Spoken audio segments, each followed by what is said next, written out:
L'aventure, c'était à peu près il y a une quinzaine d'années, j'ai découvert cet atelier et j'en suis devenu client. Et un jour, j'ai appris que cet atelier allait s'arrêter. Alors pourquoi il allait s'arrêter? Tout simplement parce que le propriétaire des lieux allait prendre sa retraite.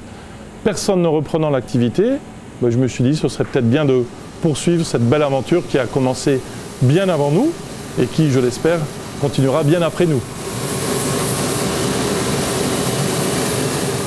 Une aventure d'homme, c'est-à-dire qu'on a voulu créer de la valeur pour créer de l'emploi et non pas juste pour s'enrichir. Donc c'est ces deux garçons qui se rencontrent et qui se disent tiens, on aurait peut-être l'occasion de faire quelque chose de sympa dans un de nos villages qui nous tient à cœur et on va le faire. Et voilà, c'est aussi simple, c'est une histoire de rencontre, hein, comme toujours, comme souvent, entre un Basque et un Béarnais.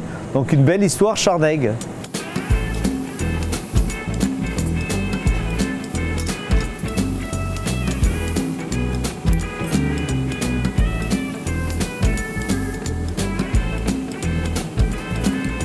C'était une entreprise qui existait, une entreprise familiale, 4e génération.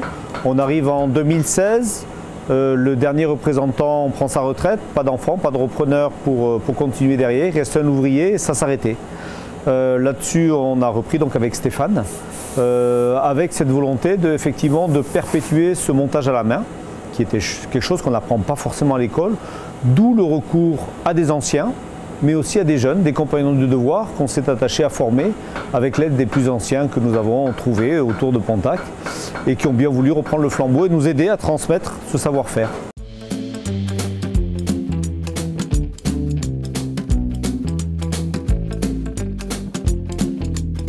Nous faisons à peu près 50% chaussures de montagne, 50% chaussures de ville en cousu norvégien, monté à la main en cousu norvégien, ce qui est un savoir-faire rare. Et c'est pour ça, entre autres, qu'on a souhaité poursuivre cette belle aventure de la chaussure en Béarn.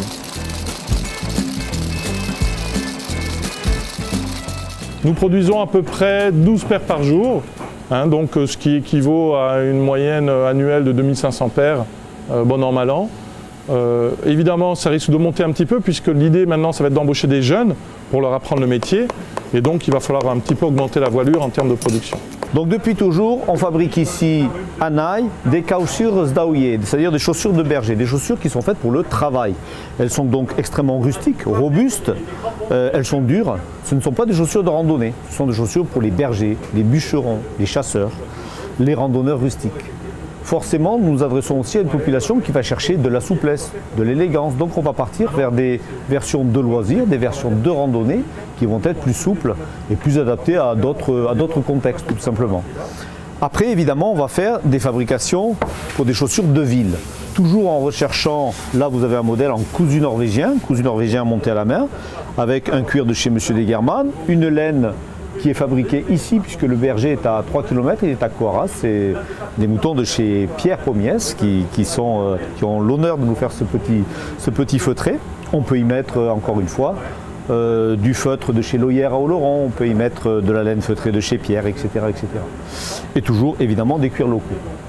On peut aller jusqu'à, après, fabriquer des versions beaucoup plus lumineuses, originales, personnalisées, évidemment, puisqu'on peut s'amuser à monter des semelles de cuir, des cuirs un peu fantaisie, pour le plaisir d'avoir des chaussures originales et malgré tout, toujours montées à la main en Béarn.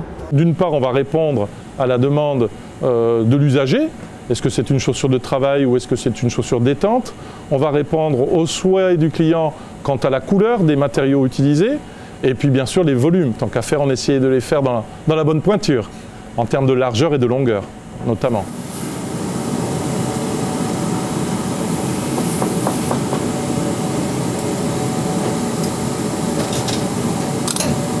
On a volontairement décidé, à 90%, ce ne sont pas des distributeurs, ce sont des particuliers qui nous trouvent via le site internet, hein, qui est traduit en plusieurs langues, dont en béarnais, qui nous trouvent à travers les boutiques. Nous avons une boutique à Paris, boutique à Pau, l'atelier ici où beaucoup de gens viennent voir et vérifier par eux-mêmes que ce montage à la main existe bien, que ces cuirs sont bien de chez Madame Caria, de chez Monsieur Garat.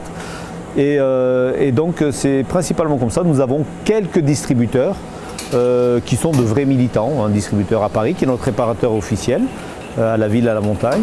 Le Vieux Campeur à Paris par exemple. Ce sont des gens qui ont envie de nous aider et qui le font, mais ils sont pas très nombreux.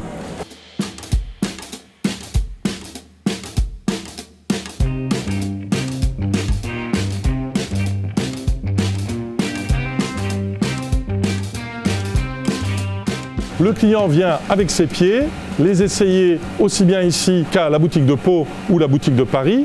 À partir du moment où il a jeté son dévolu sur un modèle, il va nous dire les cuirs qu'il veut, les coloris qu'il veut, et on va fabriquer.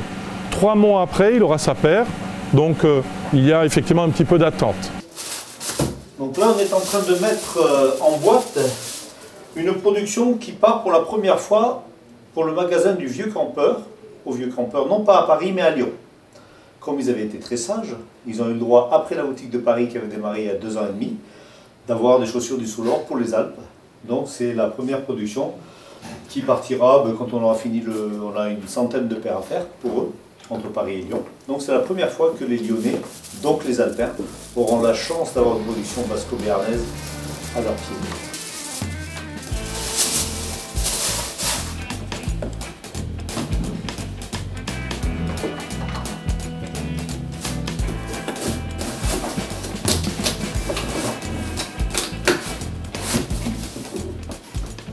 Quand on a démarré, pareil, nous étions à 30-40 000 euros de chiffre d'affaires. Aujourd'hui, on a atteint les 800 000 euros. Et donc, on arrive à l'équilibre financier depuis l'année dernière. Ça, c'est important. Ça veut dire qu'on a quand même pris quelques années forcément de doute, de croissance. Et l'équilibre, ça veut dire que ça nous permet de continuer à investir. On est déjà sur l'extension de notre nouvel atelier, sur l'embauche encore de nouveaux collaborateurs, toujours avec cet objectif de créer de la valeur et parvenir à un équilibre financier qui fait que cette aventure soit pérenne. Sinon, ça n'a pas de sens. Si c'est juste pour former comme un feu de paille des gens et les remettre sur le marché du travail après, c'est pas intéressant. Donc on a atteint une certaine maturité qui fait qu'effectivement on commence à arriver à l'équilibre financier et ça c'est bien.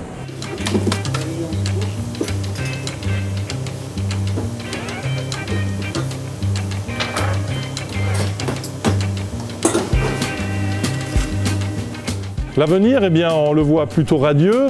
Nous souhaitons aujourd'hui, nous ne sommes pas tout jeunes, donc il va bien falloir trouver des repreneurs un jour, mais pour le moment, l'idée est d'embaucher des jeunes pour que effectivement ces jeunes puissent apprendre auprès des anciens qui sont encore parmi nous et de manière à pérenniser cette entreprise qui est bientôt centenaire.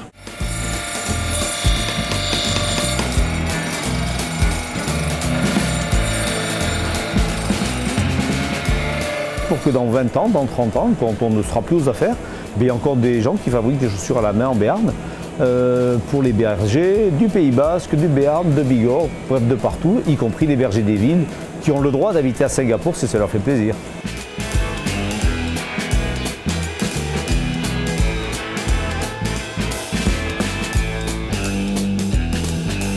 Je suis un patron très heureux avec une très belle équipe.